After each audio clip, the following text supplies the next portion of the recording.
ಆಯ್ತಪ್ಪ, ನಾಡು ಸಭೆ ನಮ್ಗೆ ಸೀನಿಯರ್ ಅಪ್ಪ, ವಯಸ್ಸಲ್ಲಿ ನನಗಿಂತ ಸಿಕ್ಕೋರು ಇರ್ಬೋದು. 3 ಸಾರಿ ಮೇಲೆ ಅಲ್ವಾ, ನಾವು ನಾಡು ಸಭೆ ಮಾತಾಡ್ಬೇಕು. ಪಾಪ ಇದ್ದರೆ ನಾರಾಯಣ ಸ್ವಾಮಿಗೆ ನಮ್ಗೇನು ವೈಯಕ್ತಿಕವಾಗಿ ಪರ್ಸನಲ್ ಆಗಿ ಏನಿಲ್ಲ. ಅವರು ಕಾಂಗ್ರೆಸ್ ಮೇಲೆ, ನಾನು ಕಾಂಗ್ರೆಸ್ ಮೇಲೆ. ಅವರು ತುಂಬಾ ಕೆಳಂತದಿಂದ ರಾಜಕಾರಣದ ಮೇಲೆ ಬಂದಿದ್ದಾರೆ, ನಾನು ಕೂಡ ತುಂಬಾ ಕೆಳಂತದಿಂದ ರಾಜಕಾರಣದ ಮೇಲೆ ಬಂದಿದ್ದೀನಿ. ಇವತ್ತು ಅಧಿಕಾರ ಇರ್ಬೋದು ನಮ್ಮ ಹತ್ರ ಅಷ್ಟೇ, ಆದ್ರೆ ಆ ದಿನಗಳು ನೆನಪು ಮಾಡ್ಕೊಂಡ್ರೆ ನಾರಾಯಣ ಸ್ವಾಮಿ, ನಂಜೇಗೌಡರು ಆ ದಿನಗಳು ನೆನಪು ಮಾಡ್ಕೊಂಡ್ರೆ ಇವತ್ತು ನಾವು ತುಂಬಾ ಗೌರವ ಹೋಗ್ಬೇಕಾಗ್ತದೆ. ಅದೇನದು ನನ್ಗೆ ಗೊತ್ತಲ್ಲ, ಅದು ನಮ್ಮ ವೈಯಕ್ತಿಕ ಪರ್ಸನಲ್ ಮಾತಾಡಬೇಕು. ಸಂಸ್ಥೆ ಇದು, ಇಲ್ಲಿ ಸಿಕ್ಕಿರೋ ಅವಕಾಶ ಎಂತ ಅಂತಾರೆ. ಯಾವತ್ತೂ ಒಂದು ಪಾರ್ಟಿಯವರು ಇಲ್ಲಿ ಇಲ್ಲ. ಇಲ್ಲಿ ಬೇರೆ ಬೇರೆ ಪಾರ್ಟಿಗಳವರು ಕೂಡ ನಿರ್ದೇಶಕರಾಗಿ, ಅಧ್ಯಕ್ಷರಾಗಿ ಕೆಲಸ ಮಾಡೋದು ಕೂಡ. ಇಲ್ಲಿವರೆಗೂ ಯಾರ್ಯಾರು ಇಲ್ಲಿ ಕೆಲಸ ಮಾಡಿದ್ದಾರೆ, ಮಾನೀಯರು ಅಧ್ಯಕ್ಷರಾಗಿ, ನಿರ್ದೇಶಕರಾಗಿ, ಎಲ್ಲರೂ ಕೂಡ ಕಷ್ಟಪಟ್ಟು ಕಟ್ಟಿರೋದ್ರಿಂದ ಇವತ್ತು ಈ ಸಮಸ್ಯೆ ಎಷ್ಟು ಎತ್ತರಕ್ಕಿದೆ. ಇದನ್ನ ಮುಂದುವರ್ಸ್ಕೊಂಡು ಹೋಗ್ತಾ ಇದೀವಿ. ನಾವೇನಾದ್ರೂ ಏನು ಇಲ್ಲದೆ ನಾವು ಮಾತಾಡಕ್ ಹೋದಾಗ ಈ ಸಮಸ್ಯೆ ಕೆಟ್ಟ ಹೆಸರು ಬರ್ತದೆ, ಆಲೋಚನೆ ತೊಂದರೆ ಆಗಿದೆ. ನಮ್ಮ ಒಗ್ಗಟ್ಟನ್ನ ನಾವು ತಗೊಂಡೋಗಿದ್ರೆ ಮುಖ್ಯಮಂತ್ರಿಗಳು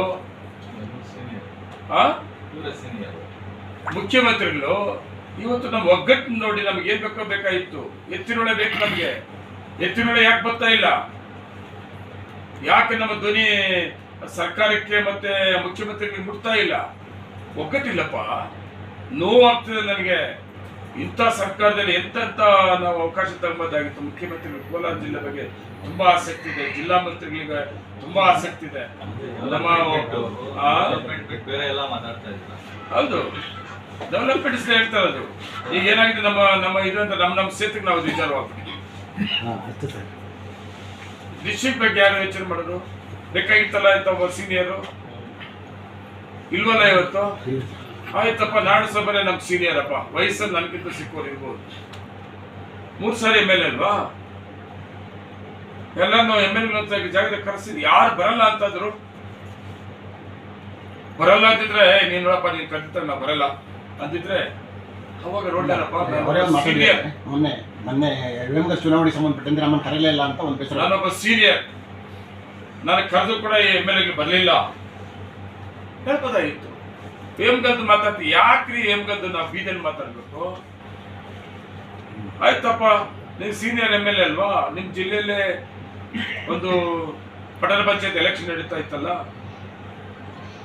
ಡೇಟ್ ಕೊಡ್ಬೇಕಾಗಿತ್ತು. ನಾನೊಬ್ಬ MLA, ಸೀನಿಯರ್ MLA, ನಾನು ಇಂಥ ದಿವಸ ಹೇಮಗಲ್ ಕ್ಷೇತ್ರಕ್ಕೆ ಬರ್ತಾ ಇದ್ದೀನಿ ಅಂತ ಹೇಳ್ಬೇಕಾಗಿತ್ತೆ. ಬೇಡನವರ ಬೇಡನವರ ನಾನು ಹೋಗಿದ್ನಲ್ಲ, ಕರೀದೇವರು ಹೋಗಿದ್ನಲ್ಲ, ನಾನು ಒಂದ್ ದಿವಸ ಹೋಗಿದ್ದಪ್ಪ. ನಿಮ್ಗೆ ಯಾರಿಗೂ ಪ್ರೆಸ್ನವ್ರು ಬೇಕು ಸಿಕ್ಲಿಲ್ಲ, ಸಿಕ್ಲಿಲ್ಲ. ನಾನು ಹೋಗಿದ್ದಪ್ಪ, ನಾನು ಯಾರು ಕರೆದೇ ಇಲ್ಲಪ್ಪ.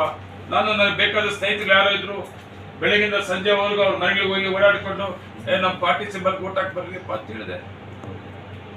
ಟಿವಿಗಳಲ್ಲಿ ಮಾತಾಡ್ತೀವಿ, ಪೇಪರಲ್ಲಿ ಮಾತಾಡ್ತೀವಿ, ಇವೆಲ್ಲ ಹೈಕಮಾಂಡ್ ನೋಡ್ತಾ ಇದೆ, ಮುಖ್ಯಮಂತ್ರಿ ನೋಡ್ತಾ ಇದ್ದಾರೆ. ಅದಕ್ಕಾಗಿ ಮುಖ್ಯಮಂತ್ರಿಗಳು ಸೂಕ್ಷ್ಮವಾಗಿ ಕಿವಿ ಮಾತು ಹೇಳಿದ್ದಾರೆ, ಬುದ್ಧಿ ಹೇಳಿದ್ದಾರೆ. ಎಲ್ಲರೂ ಒಟ್ಟಿಗೆ ಪಾರ್ಟಿ ಕಟ್ಟಿರಿ, ಒಟ್ಟಿಗೆ ಜೊತೆಲಿರಿ, ಪಾರ್ಟಿ ಡ್ಯಾಮೇಜ್ ಮಾಡಬೇಡಿ ಅಂತ ಹೇಳಿದ್ದಾರೆ. ಆ ಮಟ್ಟಕ್ಕೆ ತನಿಖೆ ಬೇಕಾದ್ರೆ ಆಗ್ಬೋದು. ಈಗಾಗಲೇ ಗೌರ್ಮೆಂಟ್ ಲೆವೆಲ್ ಅಲ್ಲಿ ಲೆಟರ್ ಕೊಟ್ಟರು ಕೂಡ ತನಿಖೆ ಆಗ್ತಾ ಇದೆ. ಯಾರು ಬಂಗಾರಪೇಟೆ ಮೇಲೆ ಅದ್ರ ಜೊತೆಗೆ ಇಲ್ಲಿ ಕೂಡ ಒಂದು ಕಮಿಟಿ ಮಾಡಿದ್ವಿ. ಇಲ್ಲಿ ಕೂಡ ಆ ಕಮಿಟಿ ಕೂಡ ಆಡಳಿತ ಅಧಿಕಾರಿ ಕಾಲದಲ್ಲಿ ಏನೇನಾಗಿದೆ ಅನ್ನೋದು ಕೂಡ ತನಿಖೆ ಆಗ್ತಾ ಇದೆ. ಎರಡೂ ರಿಪೋರ್ಟ್ ಬರ್ಬೇಕಲ್ವಾ? ನನ್ನ ಪ್ರಕಾರ 5 ವರ್ಷ ಆಡಳಿತ ಮಂಡಳಿಯಲ್ಲಿ ಕೂಡ ಏನೂ ಆಗಿಲ್ಲ. ಒಳ್ಳೆ ಕೆಲಸ ಮಾಡಿದ್ವಿ. ಆಡಳಿತ ಅಧಿಕಾರಿ ಕಾಲದಲ್ಲೂ ಕೂಡ ಏನೂ ಆಗಿಲ್ಲ. ನಾನು ಕೂಡ ಈ ಸಂಸ್ಥೆಯಲ್ಲಿ ಸುಮಾರು ವರ್ಷದಿಂದ ಕೆಲಸ ಮಾಡಿದ್ದೀನಿ. ಏನಾರ ಡಿಫ್ರೆನ್ಸ್ ಇದ್ರೆ ಆಡಳಿತ ಅಧಿಕಾರಿ ಆದ್ರೂ ಯಾರಾದ್ರೂ ನಾನು ಹೇಳ್ಬಿಡ್ತಾ ಇದ್ದೆ, ಆಡಳಿತ ಅಧಿಕಾರಿ ಕಾಲದಲ್ಲಿ ಮಾಡಬಾರ್ದೆಲ್ಲ ಮಾಡಿದ್ದಾರೆ ಅಂತ ನಾನು ಮಾತಾಡ್ತಾ ಇದ್ದೆ. ನನ್ನ ಪ್ರಕಾರ ಒಳ್ಳೆ ತೀರ್ಮಾನಗಳು ಆಡಳಿತ ಅಧಿಕಾರಿ ಕಾಲದಲ್ಲಿ ಕೂಡ ತಗೊಂಡಿದ್ದಾರೆ. ಒಳ್ಳೆ ಆಡಳಿತ ಕೊಟ್ಟಿದ್ದಾರೆ. ಅವರ ಅವಧಿ ಏನಿತ್ತು, 6 ತಿಂಗಳು, 7 ತಿಂಗಳು, 8 ತಿಂಗಳು ಇತ್ತು, ಅವರ ಕಾಲದಲ್ಲಿ ಕೂಡ ಒಳ್ಳೆ ಅದು ಅನುಮಾನ ಇರೋದಕ್ಕ ತನಿಖೆ ಮಾಡಿ ರಿಪೋರ್ಟ್ ಕೊಡಿ ಅಂತ ಹೇಳಿದ್ವಿ. ಈಗ ವೈಯಕ್ತಿಕವಾಗಿ ಪರ್ಸನಲ್ ಆಗಿ ಏನಿದ್ರೆ ಮಾಡ್ಬೋದು, ಸಂಸ್ಥೆಗೆ ಕಳಂಕ ಬರೋದಿರ್ಬೋದು, ಕೆಟ್ಟ ಹೆಸರು ತರಂತವ್ದಿರ್ಬೋದು, ಅವೆಲ್ಲ ಆಗಕ್ಕೆ ಸಾಧ್ಯ ಇಲ್ಲ. ಸೆಷನ್ ಅಲ್ಲಿ ವಿಚಾರ ಪ್ರಸ್ತಾಪ ಆಯಿತು, ಮಾತಾಡಬಾರ್ದಾಗಿತ್ತು. ಅದು ಕಾಂಗ್ರೆಸ್ ಶಾಸಕರು, ಒಕ್ಕೂಟದ ನಿರ್ದೇಶಕರು ಕೂಡ. ಆಮೇಲೆ ಸಾಲದಿದ್ದಕ್ಕೆ ಇಲ್ಲೊಂದು ಕಮಿಟಿ ತನಿಖೆ ಮಾಡಕ್ಕೆ, ಆಡಳಿತ ಅಧಿಕಾರಿ ಅವಧಿಯಲ್ಲಿ ಏನೇನೋ ಆಗಿದೆ ಅಂತಾರಲ್ಲ, ಅದು ತನಿಖೆ ಮಾಡೋದಕ್ಕೆ ಅವರು ಒಬ್ಬ ಮೆಂಬರ್ ಇದ್ದಾರೆ ಅದರಲ್ಲಿ. ಇಲ್ಲೇ ಮಾತಾಡ್ಬೇಕಾಗಿತ್ತಲ್ಲ, ಅದು ಬೇಜಾರಾಗ್ತದೆ. ಸಿಎಂ ಅವ್ರ ಮುಂದೆ ಚರ್ಚೆ ಆಯಿತು. ಇಲ್ಲ, ಸಿಎಂ ಅವ್ರ ಮುಂದೆ ಏನು ಆ ಥರ ಚರ್ಚೆ ಆಗಿದ್ದೇನಿಲ್ಲ. ಸಿಎಂ ಅವರು ಡೆವಲಪ್ಮೆಂಟ್ಸ್ ಬಗ್ಗೆ ಚರ್ಚೆ ಮಾಡಿದ್ರು. ಎಲ್ಲ ಜಿಲ್ಲೆಗಳೆಲ್ಲ ಶಾಸಕರ ಕರೆದು ಮಾತಾಡೋ ರೀತಿಯಲ್ಲಿ ನಮ್ಮ ಕೋಲಾರ ಜಿಲ್ಲೆದು ಪೆಂಡಿಂಗ್ ಇತ್ತು. ಕೋಲಾರ ಜಿಲ್ಲೆ ಎಲ್ಲ MLA ಕರೆದು 5 ಗ್ಯಾರಂಟಿಗಳು ಯಾವ ರೀತಿ ಇಂಪ್ಲಿಮೆಂಟ್ ಆಗ್ತಾ ಇದೆ, ಅದು ಸಾಮಾನ್ಯ ಜನ ಬಡವರು ಏನು ಮಾತಾಡ್ತಾರೆ ಅನ್ನೋದ್ರ ಬಗ್ಗೆ ಚರ್ಚೆ ಆಯಿತು. ಮತ್ತು ಡೆವಲಪ್ಮೆಂಟ್ಸ್ ಬಗ್ಗೆ ನಮ್ಮ ಡಿಮ್ಯಾಂಡ್ಸು, ನಮ್ಮ ಪ್ರಾಬ್ಲಮ್ಸು, ನಮ್ಮ ಸೇತುವಾರು ಹೇಳ್ಕೊಂಡ್ವಿ. ಅಷ್ಟು ಬಿಟ್ಟರೆ ಬೇರೆ ರೀತಿಯಲ್ಲಿ ಅಲ್ಲಿ ಚರ್ಚೆ ಆಗಿದ್ದೇನಿಲ್ಲ. ಎಲ್ಲರೂ ಒಟ್ಟಿಗೆ ಕೆಲಸ ಮಾಡ್ಕೊಂಡು ಹೋಗಿ ಅಂತ ಅಂದ್ರೆ ಒಗ್ಗಟ್ಟಾಗಿ ಹೋಗಿ ಅಂತ ಒಳ್ಳೆ ಎಲ್ಲರೂ ಒಟ್ಟಿಗೆ ಒಗ್ಗಟ್ಟಾಗಿ ಕೆಲಸ ಮಾಡ್ಕೊಂಡು ಹೋಗ್ಬೇಕು. ಮಾಹಿತಿ ಬಂದಿದೆ ಸರ್, ವಿಚಾರ ಗೊತ್ತಾಗಿದೆ ಅವರಿಗೆಲ್ಲ. ಅಲ್ಲ, ಮಾಹಿತಿ ಅಂದ್ರೆ